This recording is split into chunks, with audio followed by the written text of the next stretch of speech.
belajar. Bagaimana kabar kalian hari ini? Masih semangat belajar kan?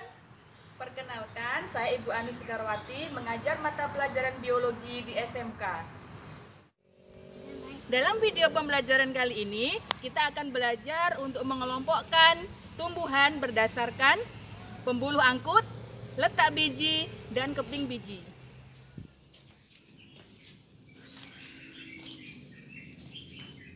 Ketika kalian memperhatikan tanaman sekeliling, bisakah kalian menyebutkan tanaman tersebut? Dari tanaman tersebut, tanaman mana yang tidak memiliki pembuluh angkut? Dan tanaman manakah yang mempunyai biji? Di manakah letak bijinya? Benar, tanaman dikelompokkan berdasarkan ada tidaknya pembuluh angkut, letak biji, dan keping biji. Apa yang kalian ketahui tentang tumbuhan? Plantae atau kingdom tumbuhan adalah makhluk hidup bersel banyak yang mengandung kloroplas, dan di dalam kloroplas terdapat klorofil sehingga tumbuhan mampu melakukan fotosintesis. Umumnya, tumbuhan terdiri dari akar, batang, dan daun. Hanya lumut yang memiliki akar semu atau rizoid, sehingga tidak kelihatan akarnya.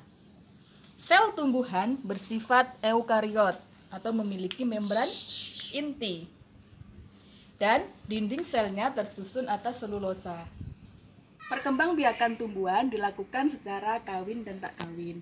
Perkembangbiakan secara kawin dilakukan oleh organ khusus yang menghasilkan sel gamet. Tumbuhan biji sebagai hasil fertilisasi atau hasil tumbuhan. Ada berapa macam tumbuhan yang ada di bumi? Nah, tumbuhan yang ada di bumi banyak macamnya. Ada lumut, ada tumbuhan berbiji. Mengapa tumbuhan dikelompokkan? Apa yang mendasari pengelompokan tumbuhan? Sesuai materi kali ini, kita akan mengelompokkan tumbuhan berdasarkan pembuluh angkut, letak biji, dan keping biji.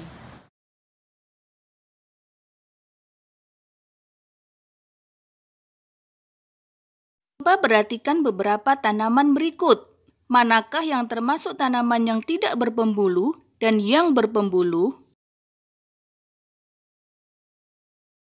Sahabat rumah belajar, tumbuhan tidak berpembuluh disebut juga dengan tumbuhan talus, yakni belum dapat dibedakan antara akar, batang, dan daun. Dia berukuran kecil dan biasanya hidup di tempat-tempat yang lembab, misalnya lumut dan ganggang. Tumbuhan berpembuluh telah memiliki berkas pengangkut, yaitu xilem dan floem. Berkas pengangkut batang merupakan kelanjutan dari berkas pengangkut akar, kemudian menuju batang, sampai ke daun dan urat daun. Umumnya, tumbuhan berpembuluh sudah dapat dibedakan antara akar, batang, dan daun, sehingga disebut sebagai tumbuhan kormus. Umumnya, tumbuhan berpembuluh hidup di darat. Contohnya adalah tumbuhan paku dan tumbuhan berbiji. Ini adalah beberapa contoh tumbuhan paku. Ada yang menempel di pohon dan ada yang hidup di tanah.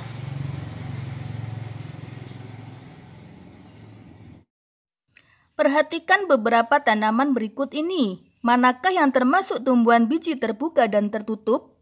Tumbuhan biji terbuka atau gymnospermae, yakni tumbuhan yang bijinya tidak ditutupi oleh daging buah. Umumnya biji terletak pada runjung atau strobilus. Contoh tumbuhan biji terbuka diantaranya adalah melinjo, pinus, cemara, dan bakezaji. Tumbuhan berbiji tertutup, Angiospermae, adalah biji tersimpan di dalam buah.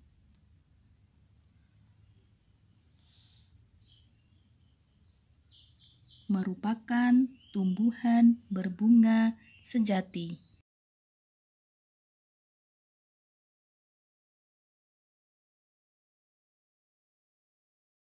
Sahabat rumah belajar, Berikut adalah perbedaan tumbuhan monokotil dan dikotil. Tumbuhan berkeping satu atau monokotil merupakan kelompok tumbuhan yang penting bagi kehidupan manusia. Berakar serabut dan bijinya berkeping satu.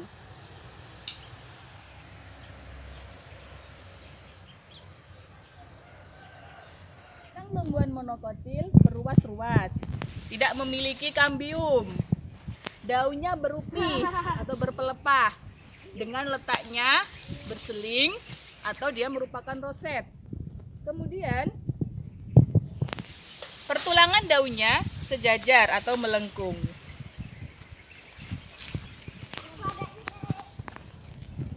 Bagian bunga umumnya berjumlah 3 atau kelipatannya. Contohnya palem, anggrek tanah, bambu, pandan, dan lainnya. Tumbuhan dikotil berupa pohon, perdu, atau semak. Akarnya akar tunggang, kemudian batangnya bercabang. Dan ruas antar batang tidak kelihatan jelas. Daunnya terletak pada cabang atau batang. Kemudian pertulangan daun dikotil itu menyirip ataupun menjari. Kemudian bunganya kelipatan 2, 4, atau 5. Memiliki kambium dan berkas pembuluh. Keping bijinya 2. Contohnya adalah durian, mengkudu, cabai, nangka, dan lainnya. Sahabat Rumah Belajar, silahkan kalian selesaikan soal evaluasi berikut.